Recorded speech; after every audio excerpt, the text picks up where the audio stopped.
So let's talk about one of life's biggest mysteries, timing.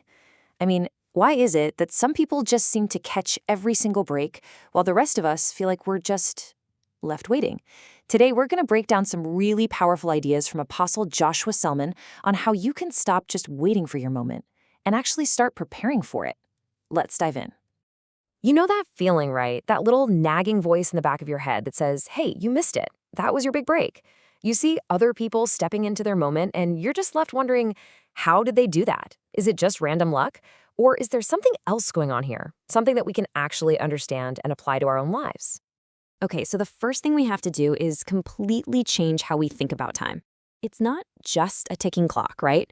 A better way to think about it is like a rhythm, a series of times and seasons. The whole idea is that for everything you want to do, there's a right moment, a perfect season for it to happen. And this isn't some new age concept. This idea has been around for thousands of years. This ancient wisdom from Ecclesiastes says it all. There's a right time for everything. You know, trying to harvest crops when it's actually time to plant the seeds, well, that's only going to lead to frustration. Understanding this one simple law is the first crucial key. So how do we get a handle on this? Well, it turns out the ancient Greeks had a secret for us. They didn't just have one word for time. They had two. And understanding the difference between them is the key that unlocks this entire mystery. Honestly, this one concept could totally change how you look at your life every single day. So here it is, the big distinction. On one side, you've got chronos. That's the time you can measure, the seconds, the minutes, the hours. It's the ticking clock. But on the other side, you have kairos, and that is something completely different. That's the open door, the opportune moment, that one chance that could literally change everything. So let's talk about chronos first. Think of it like a river that's just always flowing. It's the 24 hours in your day, the 7 days in your week. It's constant, it's predictable, you can count it. This is the kind of time that we all live in and day out. And then there's kairos. If chronos is the river, kairos is the wave. It's a strategic, opportune moment. A special window of time or the right action can have an absolutely massive, life-altering impact. It's not just another day, it's a moment of destiny, a defining season. And this is exactly why it is so critical to recognize your kairos when it shows up. These opportunities are incredibly powerful, but you know what? They're also fleeting.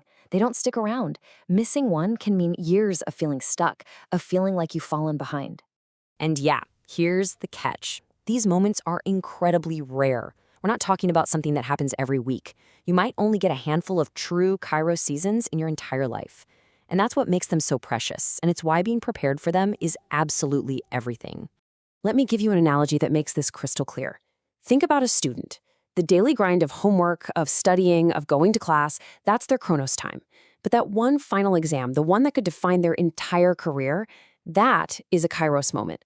The intensity and focus you bring to that exam is on a whole other level because the stakes are infinitely higher. So this all leads to the million-dollar question, right? If these moments are so important and so rare, how in the world do we actually prepare for them? How can we turn our normal, everyday time into a real advantage? And the answer, believe it or not, is actually beautifully simple. Seizing your defining moment isn't about some secret formula you have to find. It's all about what you do with your ordinary, everyday time. You prepare for your kairos by maximizing your chronos. I mean, just look at the story of David. His years out in the wilderness, just faithfully tending sheep, practicing with his sling when nobody was watching, that was his chronos. That was his preparation time. So when his kairos moment finally arrived, facing down Goliath, he wasn't just lucky, he was ready. The faithfulness he showed in those unseen moments led directly to his huge public victory. Now, I want to give you another example of this principle, and it's so powerful it can be summed up in just one number, 30. What does this number represent? Well, it represents one of the most profound examples of preparation in all of history. Just think about the scale of this for a second. Jesus spent 30 years in obscurity. That was his chronos. All to prepare for a world-changing ministry that only lasted about 3.5 years. His season of preparation was almost 10 times longer than his season of performance. That just shows you how incredibly important the unseen work really is. So, how do we actually put this into practice in our own lives? Well, it starts with just figuring out what season you're in right now. Then it's about embracing the daily grind, doing the small, unseen tasks with total excellence. Every single day is a chance to build your skills, to build your character, and to trust that all these little efforts are adding up, getting you ready for that moment you've been waiting for. All right, let's start to bring this all home. The real challenge for all of us is to stop seeing time as just something to get through and instead start seeing it as the raw material we use to build our destiny. And if there's only one thing you remember from all of this, let it be this. Don't look down on your current season, no matter how small or unseen it feels. The work you're doing every single day, especially when nobody's watching, is the very thing that is preparing and qualifying you for the great moments that are up ahead. So I'm going to leave you with this one final thought to chew on. We all have this dream of our one day, right? But that day isn't a lottery ticket that we might win. No, it's a structure that's being built brick by what you do every day. So the real question isn't when your day will come, but how are you using the bricks you've been given today?